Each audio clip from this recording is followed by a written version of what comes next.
Hi, hello. It's time to talk about The Sims Hot Date, probably the most misunderstood expansion pack for The Sims ever made.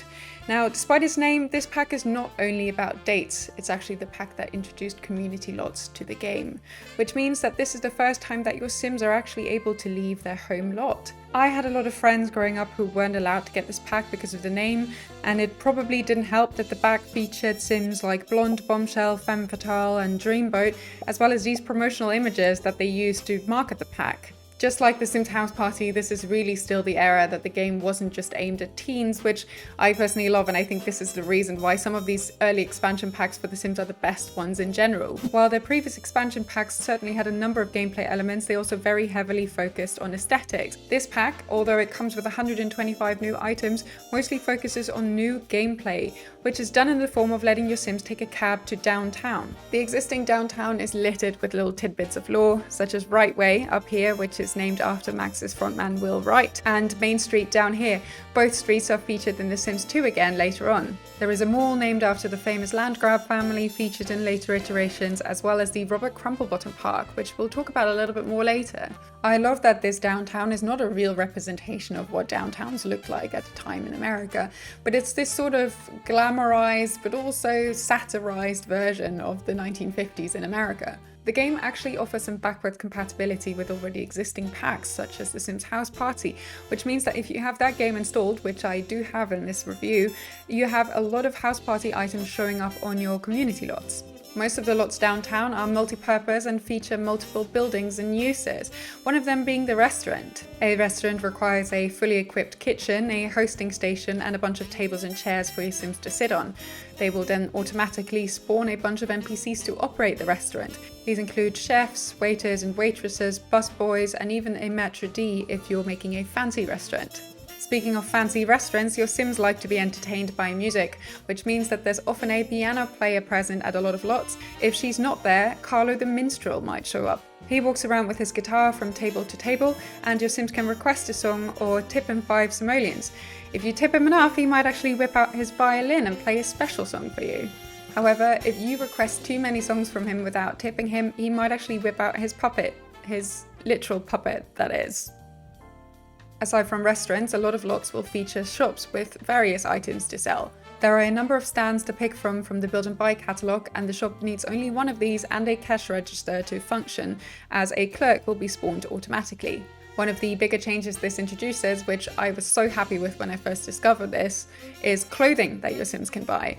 Many might not immediately think about this, but in the Sims 1 base game you weren't able to pick your Sims pajamas or swimwear or formal wear for that matter, and the Sims Hot Date brings a change to that. The game actually features multiple clothing racks where your Sims can try on outfits of all of these categories. This means that your Sims are no longer stuck with their grey pajamas or purple bathing suit and actually have a range of clothing to choose from. My favourite interaction with these is that you can actually buy clothes for other Sims if you're together in downtown with them. Apart from clothing, your Sims can also buy flowers at a flower shop, toys and stuffed animals at a toy store, chocolates and other sweets at a sweet shop, and lastly, if they're really committed, they can get some jewellery for their love interests.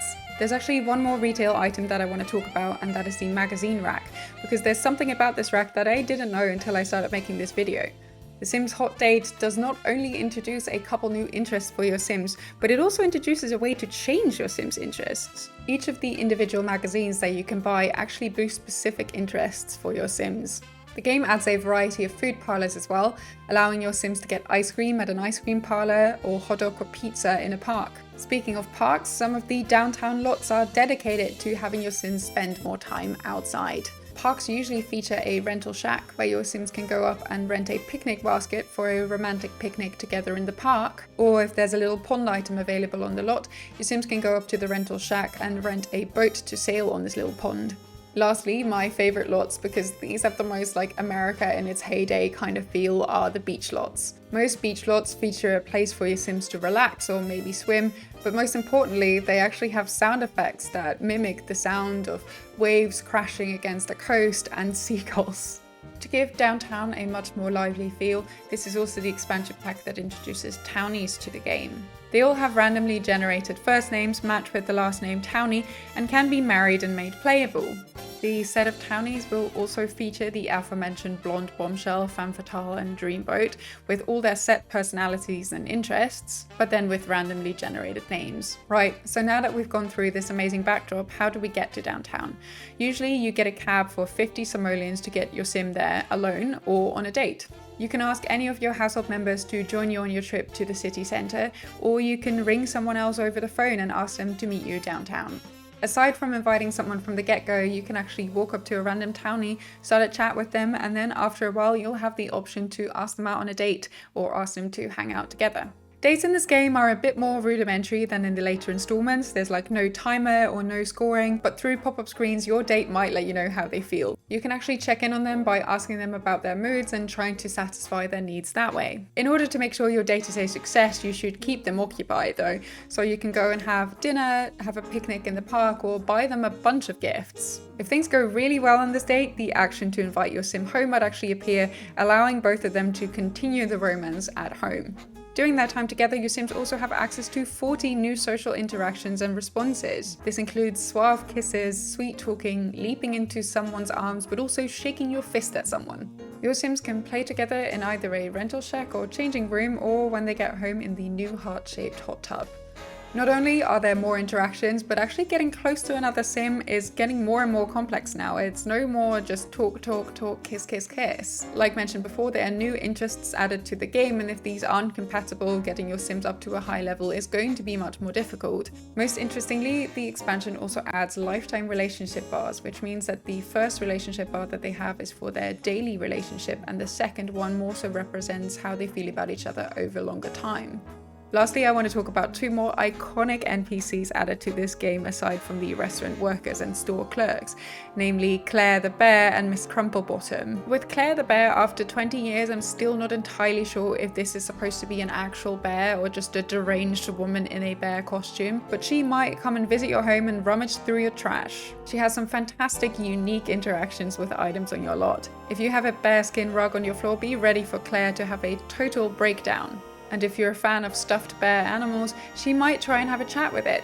Most adorably, if you have the Sims Making Magic installed and a honey maker at home, Claire might try and steal some honey, which doesn't always go well for her. And though Claire has never returned in the same fashion, there are definitely some hints to her in later installments, just as Claire Ursine in The Sims 3, go and look it up if you think it's fun, and a special bear that your Sims can knit in The Sims 4 Nifty Knitting. Now onto Miss Crumplebottom, probably the most well-known and beloved NPC in The Sims franchise. Miss Crumplebottom is often found hanging around town with her black purse, grey outfit with matching pillbox hat, and is most famous for smacking couples being intimate.